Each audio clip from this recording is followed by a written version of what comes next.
No churrasco da família da minha esposa, a irmã dela brincou: "Se sua esposa te trair, você vai choramingar." Todos riram, menos eu. "Ele nem aguenta na cama mesmo", disse minha esposa com um sorrisinho. Eu apenas levantei meu cachorro-quente e falei: "Mensagem recebida." Naquela noite, fui embora, cortei contato e desapareci. Um ano depois, eles estão. Sou Jake. Por muito tempo, acreditei que o casamento era como o cimento. Se você misturasse da forma certa e desse tempo para endurecer, nada poderia rachá-lo. Tenho 28 anos, sou casado com Emma há 7 anos, e genuinamente acreditava que éramos a prova de tudo. Já tínhamos sobrevivido a tantas coisas juntos. Dormimos em colchões de ar porque não podíamos comprar uma cama de verdade. Comemos miojo por semanas quando o dinheiro apertou. Tivemos discussões que duraram até o amanhecer. E aquela vez em que esqueci completamente o nosso aniversário porque estava fazendo turnos duplos no armazém. Ela me perdoou naquela noite, me abraçou às 2 da manhã e sussurrou: "Somos uma equipe, Jake. Nunca se esqueça disso." Essas palavras se tornaram meu alicerce. Emma era incrível. Língua afiada, apaixonada, do tipo que iluminava um ambiente só de entrar. Tinha opinião sobre tudo e não tinha medo de expô-las. Eu, por outro lado, sempre fui o tipo quieto, estável, previsível. Ela costumava me chamar de rocha e dizia que eu a mantinha com os pés no chão quando sua cabeça estava nas nuvens. Por anos, usei essa descrição como uma medalha de honra, sem perceber que também significava que eu era fácil de ser ignorado. Mas aqui está o que ninguém conta sobre casamento: às vezes, a pessoa que você mais ama começa a tratá-lo como ruído de fundo. Isso não acontece de repente, com uma traição dramática ou uma briga explosiva. Acontece como água infiltrando-se nas rachaduras de uma fundação, congelando e expandindo até que tudo começa a ruir. Primeiro, foi o olhar dela se perdendo no meio das conversas. Depois, os suspiros que ela nem tentava esconder quando eu perguntava sobre o dia dela. Pequenas gentilezas que eu sempre fazia: preparar o almoço dela, consertar a torneira pingando da cozinha, trazer as compras enquanto ela rolava o feed no celular, passaram despercebidas. Eu me convencia de que ela só estava estressada, que casamentos têm fases ruins e que esse inverno emocional logo passaria. Mas o inverno se estendeu muito mais do que deveria. Lembro de como ela costumava tocar meu ombro quando passava por mim no corredor. Um gesto pequeno, mas que significava o mundo. Um dia, simplesmente parou. Nas noites de filme, quando eu estendia a mão para segurar a dela, ela recuava como se eu tivesse interrompido algo sagrado. Começamos a dormir em lados opostos da cama king size, separados por uma parede invisível de ressentimento não dito. Tentei de tudo. Convidei para jantares, sugeri viagens de fim de semana, até simples caminhadas pelo bairro só para conversar.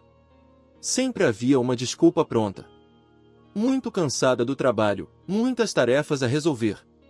Talvez no próximo fim de semana. Mas esse próximo fim de semana nunca chegava. As piadas internas que compartilhávamos desapareceram. Os olhares cúmplices em meio a multidões se extinguiram. Ela sorria mais para a tela do celular do que para mim. E o pior não foram as brigas. Foi quando elas pararam de existir. As pessoas acham que gritos e discussões significam que um relacionamento está em crise, mas é o silêncio que realmente mata. Viramos fantasmas assombrando a casa que havíamos construído juntos. O mesmo lugar onde já dançamos descalços na cozinha à meia-noite, com todas as janelas abertas. Depois vieram os sorrisos de deboche. Sutis no início, apenas revirar de olhos quando eu dizia algo que ela julgava bobo. Eu comentava alguma coisa e ela apertava os lábios, desviava o olhar como se eu fosse um parente incômodo em reunião de família. Isso doía mais do que qualquer insulto direto. O que ela não dizia falava alto demais. Eu senti o julgamento pairando no ar como fumaça, deixando claro que minha presença tinha se tornado um fardo do qual ela ainda não sabia como se livrar. Uma noite, depois de mais um dia andando em ovos, finalmente fiz a pergunta que vinha temendo. Mantive a voz calma, nada confrontativa. Emma, você está feliz conosco? Ela não respondeu de imediato. Apenas me olhou com aqueles olhos cansados e disse: "Por que você faz perguntas quando já sabe a resposta?" Essa frase me atingiu como um soco. Balancei a cabeça, fui até a garagem e fiquei lá, encarando a parede por mais de 1 hora, sem saber como voltar para dentro. Foram centenas de momentos assim.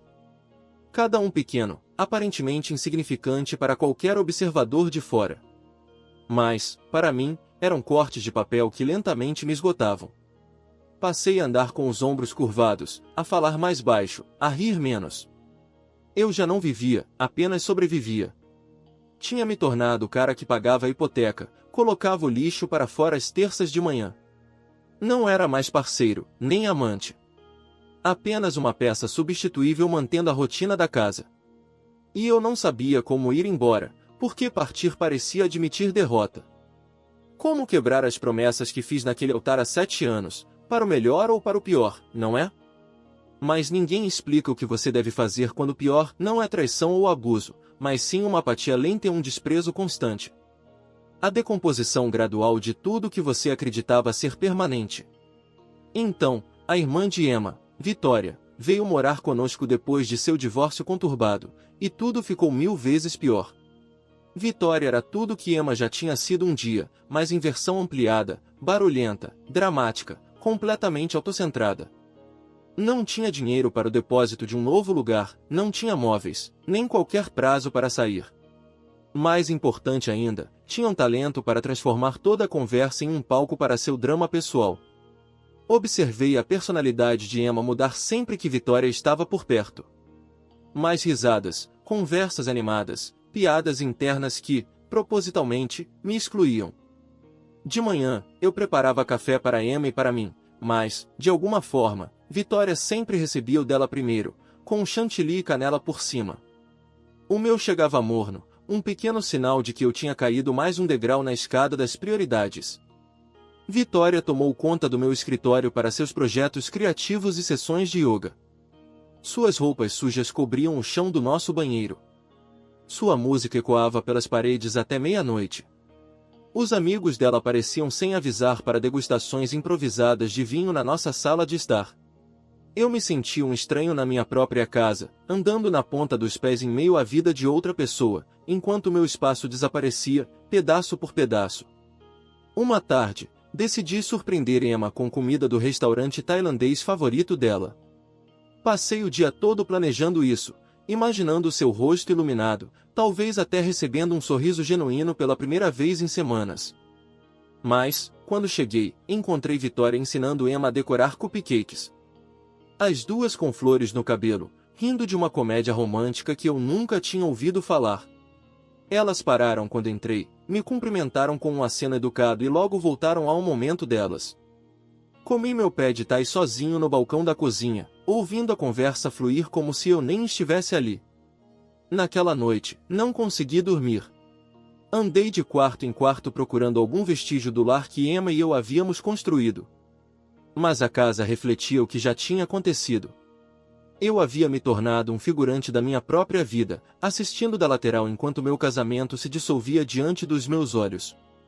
Tudo chegou ao limite no churrasco da família de Emma, 3 meses depois. Os parentes dela nunca foram meus maiores fãs, mas me toleravam quando nosso casamento estava firme.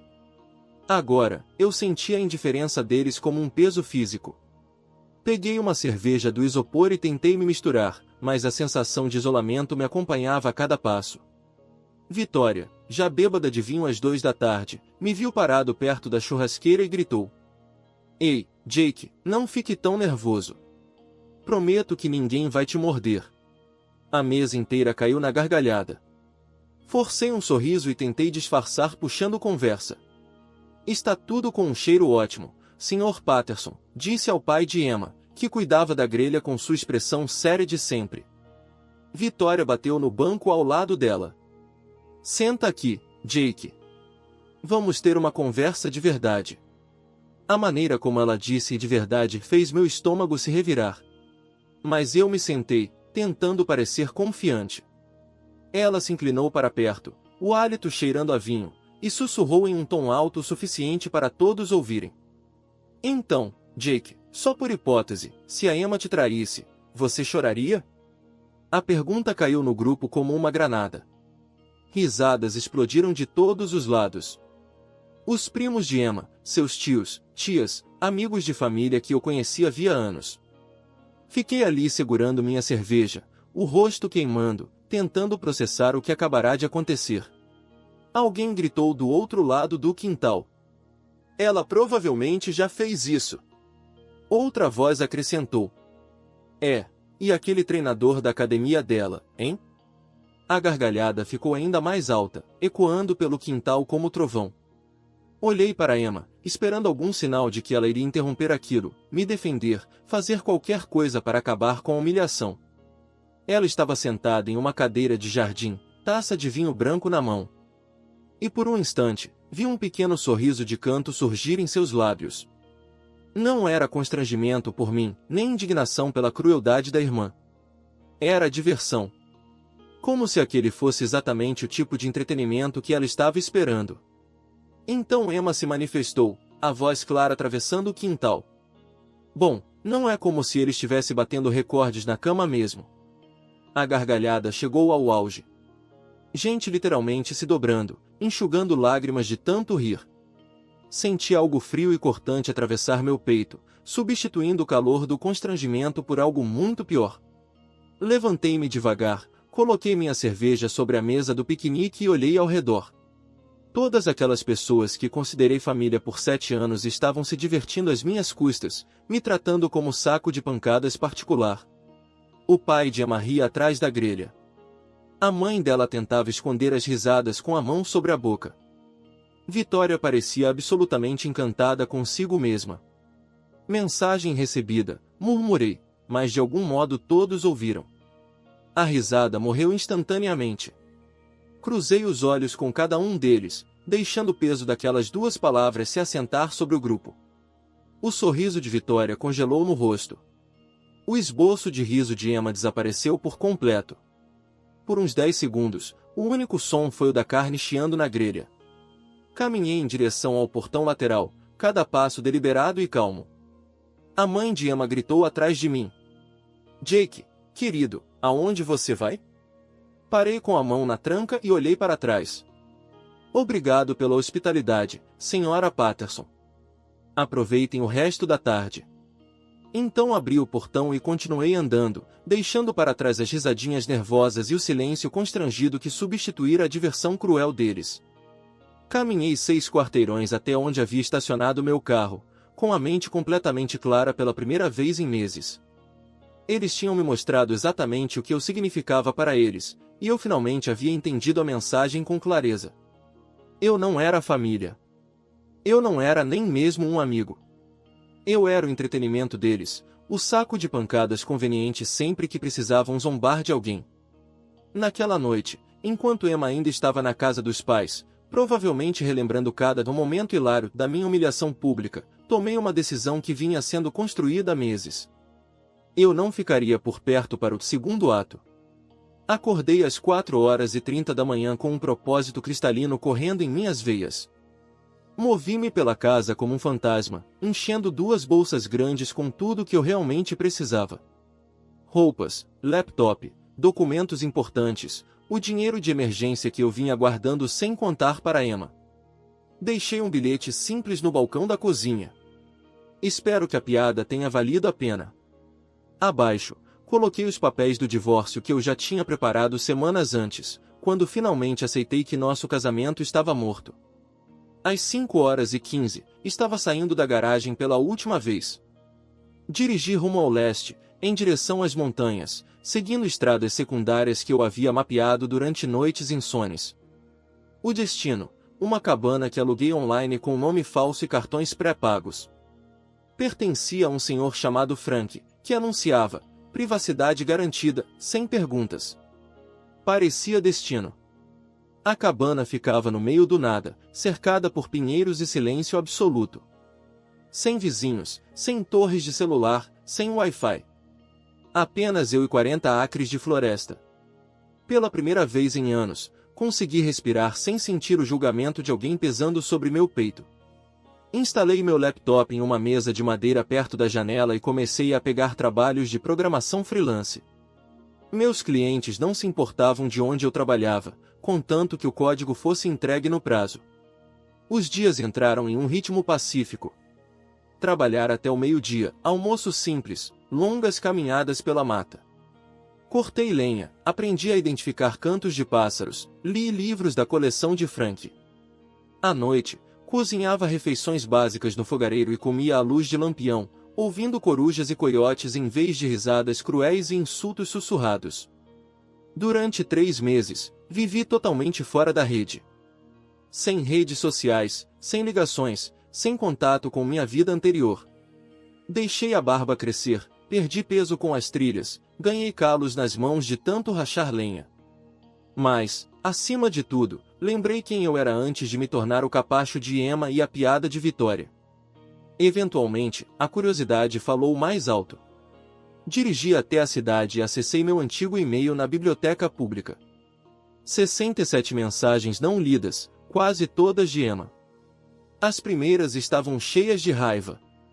Fugir como um covarde não vai resolver nada. Você não pode simplesmente desaparecer quando as coisas ficam difíceis. Isso é tão típico de você, Jake.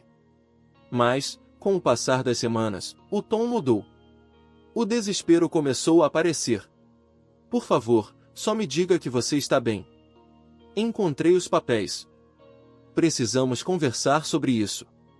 Depois vieram as tentativas de manipulação. A Vitória se sente péssima pelo que aconteceu. Foi só uma brincadeira que passou dos limites. Você está sendo muito sensível com isso. A mensagem que realmente partiu meu coração veio quase no fim. Tenho pensado em nós, no que costumávamos ter. Talvez possamos consertar as coisas. Tarde demais. Ela teve 7 anos para consertar. Mas escolheu ficar ao lado da irmã enquanto ela destruía o pouco de respeito que me restava. Descobri, por meio de amigos em comum, que meu desaparecimento havia causado um grande alvoroço na cidade. Vitória teve que se mudar quando Emma não conseguiu bancar a hipoteca sozinha. Acontece que eu cuidava de muito mais das finanças do que qualquer um imaginava. O negócio do pai de Emma entrou em crise quando ele percebeu que eu vinha administrando as contas deles pelos últimos 3 anos. Toda a família estava se debatendo para reorganizar sistemas que eu havia criado e mantido sem nenhum reconhecimento. Emma passou a mandar mensagens cada vez mais desesperadas, implorando que eu atendesse suas ligações, que a ajudasse a resolver documentos fiscais, que explicasse onde tinha guardado papéis importantes. Ela vendeu o carro para pagar a hipoteca, mudou-se para um apartamento apertado, viu o círculo social encolher conforme as pessoas escolhiam lados. Vitória, por sua vez, virou persona não grata entre os amigos. Acontece que as pessoas não gostam de ser associadas a alguém que destrói casamentos por diversão. 6 meses depois do meu desaparecimento, Emma de alguma forma rastreou o endereço da cabana e apareceu sem avisar. Encontrei-a na varanda, em meio a uma tempestade, encharcada até os ossos, segurando uma pasta com os papéis de divórcio assinados. Seu cabelo estava mais curto. Ela havia emagrecido. E em seus olhos havia algo que eu não via há anos. Remorso genuíno. Jake, disse ela, a voz quase inaudível sob o som da chuva, eu precisava te encontrar, dizer que sinto muito, dizer pessoalmente que assumo total responsabilidade por destruir a melhor coisa da minha vida. Ela estendeu a pasta com as mãos trêmulas. Eu assinei tudo. Não estou aqui para implorar que você volte. Estou aqui porque você merece mais do que eu te dei, e eu precisava que você me ouvisse dizer isso. Convidei-a para entrar, preparei café, deixei que falasse. Ela admitiu que havia se deixado levar pela influência tóxica de Vitória, que começou a me enxergar como entediante e previsível, em vez de estável e confiável. O episódio do churrasco, segundo ela, foi o fundo do poço. Ver-me ir embora com tanta dignidade silenciosa, enquanto ela permanecia sentada rindo, a fez perceber o tipo de pessoa em que havia se transformado.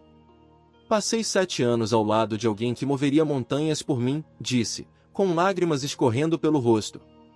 E joguei tudo fora porque achei que era boa demais para um amor comum. Achei que merecia emoção e drama em vez de lealdade e parceria. Ouvi sem interromper, e então disse calmamente o que aprendi nesses meses sozinho. Emma, pedir desculpas é importante, mas não desfaz o estrago. Você não me machucou só naquele dia. Você me mostrou, durante meses, talvez anos, o quão pouco eu significava para você. O churrasco foi apenas o grande final. Ela sentiu, entendendo que não teria o perdão que esperava. Conversamos por 2 horas sobre o que deu errado, o que aprendemos, como mudamos. Quando a chuva parou, ela se levantou para ir embora. Sei que você provavelmente nunca vai me perdoar, disse à porta. Mas espero que, um dia, encontre alguém que valorize o homem incrível que você é. Você merecia muito mais do que eu te dei. Depois que ela partiu, fiquei na varanda observando o sol romper as nuvens. Senti algo que não experimentava havia anos, paz completa com minhas escolhas. Não estava mais com raiva. Não havia mais amargura ou ressentimento. Eu estava simplesmente livre. 1 ano depois, continuo vivendo nas montanhas, ainda trabalhando remotamente, ainda cortando minha própria lenha. Comecei a namorar uma guarda florestal chamada Lisa, que acha minha força silenciosa atraente em vez de entediante. Fazemos longas trilhas juntos, preparamos refeições simples, temos conversas em que não preciso competir por atenção ou aprovação. Às vezes penso naquele churrasco, no momento em que tudo ficou cristalino para mim.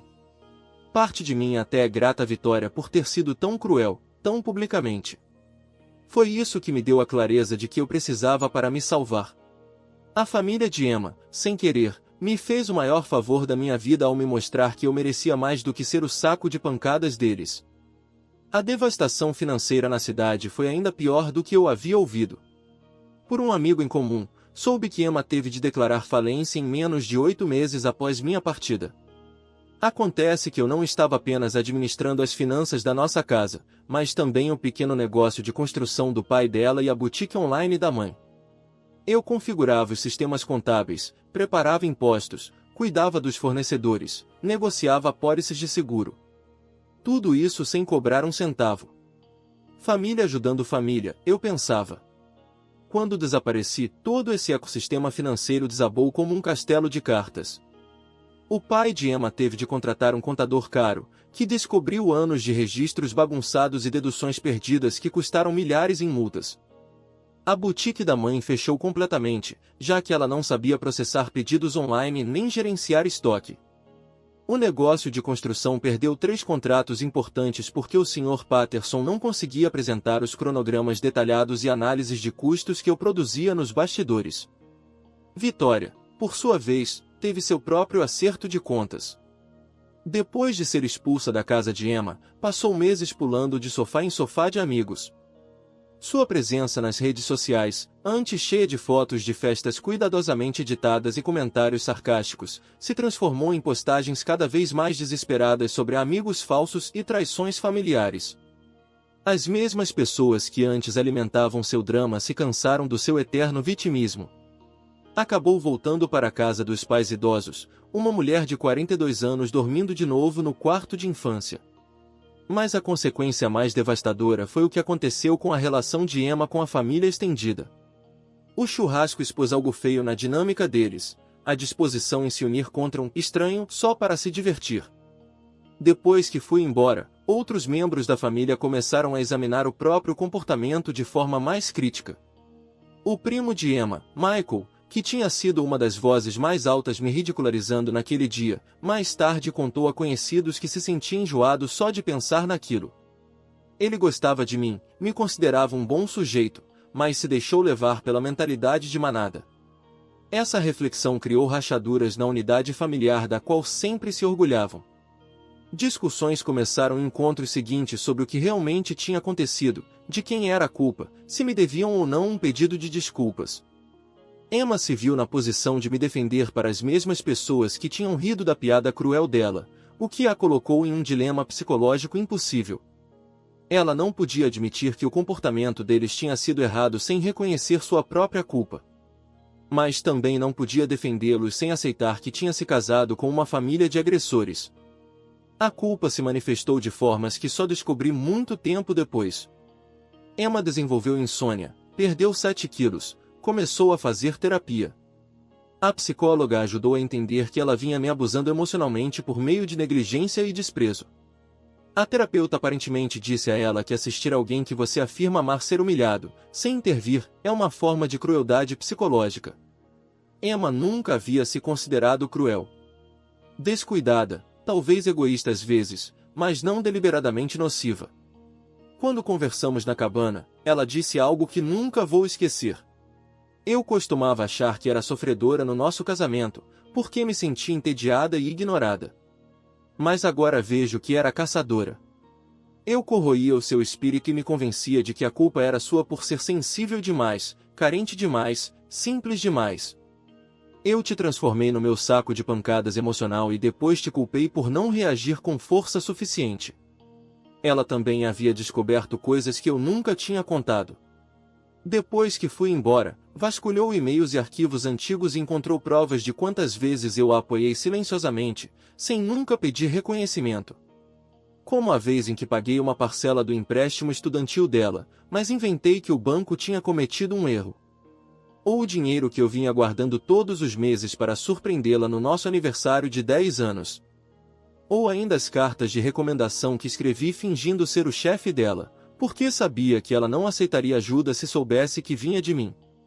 Eu achava que você estava só ali, admitiu. Como papel de parede ou uma cadeira. Sempre presente, sempre firme.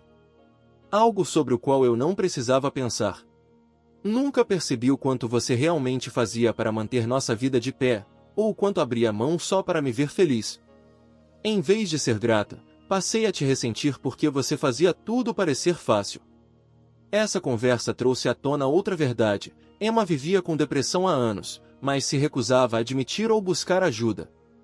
A irritabilidade, a frieza, as palavras cruéis, não eram apenas falhas de caráter, eram sintomas. E a forma como ela lidava com isso era despejando sua dor sobre a pessoa mais segura que tinha, eu. O homem que a amava incondicionalmente e que suportaria os golpes sem ir embora. Eu sei que isso não justifica o que fiz, disse ela. Mas quero que entenda que eu estava me afogando. Em vez de pedir ajuda, tentei te arrastar comigo.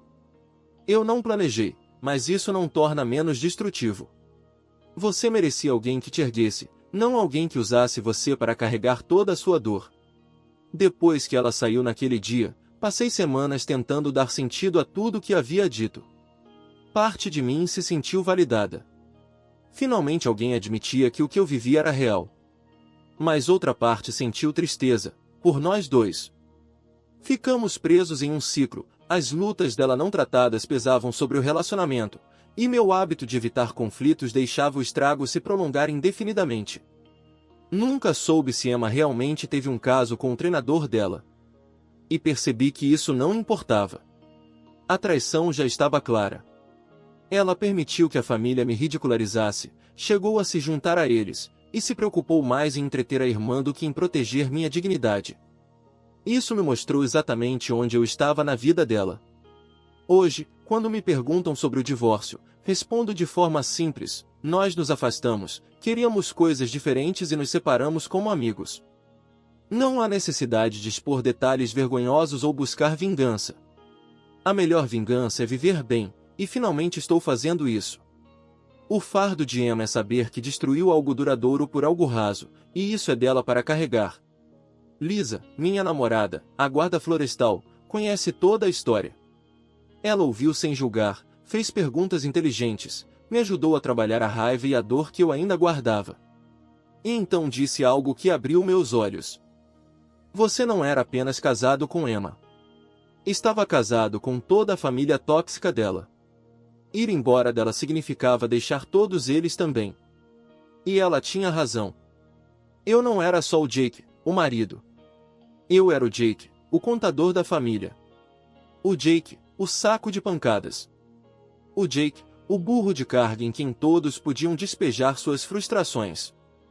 Meu senso de identidade inteiro tinha sido engolido pela disfunção deles. Não é de se estranhar que eu me sentisse perdido por tanto tempo antes de encontrar coragem para ir embora. E mantive a cabana, a propósito. Comprei de Frank quando ele se aposentou e foi para o Arizona. Agora é meu lar permanente. Um espaço seguro onde ninguém pode me ridicularizar ou me tratar como piada. Aqui, a única opinião que importa é a minha. E a única provação de que preciso vem do rosto que vejo no espelho todas as manhãs. O lugar se transformou em um refúgio para mim e para Lisa. Recebemos colegas dela para acampamentos, compartilhamos jantares com amigos que valorizam conversas gentis em vez de piadas cruéis. Aprendi a confiar novamente no meu instinto, a perceber sinais de alerta logo no começo e a me afastar de pessoas que não trazem paz para minha vida. Às vezes penso de volta naquele churrasco, no momento em que tudo ficou claro. Estranhamente, sou grato por Vitória ter sido tão cruel diante de todos. Foi um empurrão de que eu precisava para me salvar de anos de uma miséria lenta e silenciosa. De certa forma, a família de Emma me deu o maior presente. Eles me mostraram que eu valia mais do que ser o alvo deles. Olhando para trás, vejo como eu mesmo permiti aquele comportamento, nunca impondo limites, nunca confrontando, nunca pedindo mesmo o respeito que eu oferecia. Confundi ser útil com ser valorizado. Achei que a tolerância deles significava aceitação, quando na verdade era apenas conveniência. E essa é a minha história. Um simples churrasco de família acabou se tornando a faísca para a melhor decisão que já tomei. Às vezes, o pior dia da sua vida leva direto para o primeiro dia da sua vida de verdade. Você só precisa ter coragem de abrir o portão e continuar caminhando até encontrar o lugar onde realmente pertence. Comentário Reddit. Engraçado como um churrasco que deveria ser sobre carne na grelha, acabou servindo só para assar a dignidade de um homem. Mas, no fim das contas, foi o prato principal que me libertou. Emma perdeu o marido, a casa, a reputação e até o contador grátis. Vitória voltou para o quartinho cor-de-rosa da infância, cercada pelos posteres desbotados de boy bands dos anos 90. E eu? Bom, eu fiquei com a cabana, a paz, a barba de lenhador e uma namorada que valoriza mais um homem de verdade do que uma plateia de risadinhas falsas. Se isso não é um final feliz, sinceramente, não sei o que é. Comentário observador do Reddit. Engraçado como um simples churrasco, que deveria ser sobre união e risadas, acabou servindo para revelar quem realmente estava ao meu lado e quem apenas fingia se importar. Às vezes, o veneno vem disfarçado de piada, e a melhor resposta é o silêncio seguido da ausência. E você, o que teria feito no lugar dele? Teria ficado e tentado consertar o que já estava quebrado? Ou teria ido embora como ele fez, com dignidade e sem olhar para trás? Deixe a sua opinião aqui nos comentários. Se gostou dessa história, deixa o like, se inscreve no canal e ativa o sininho para não perder os próximos relatos incríveis. Até o próximo vídeo.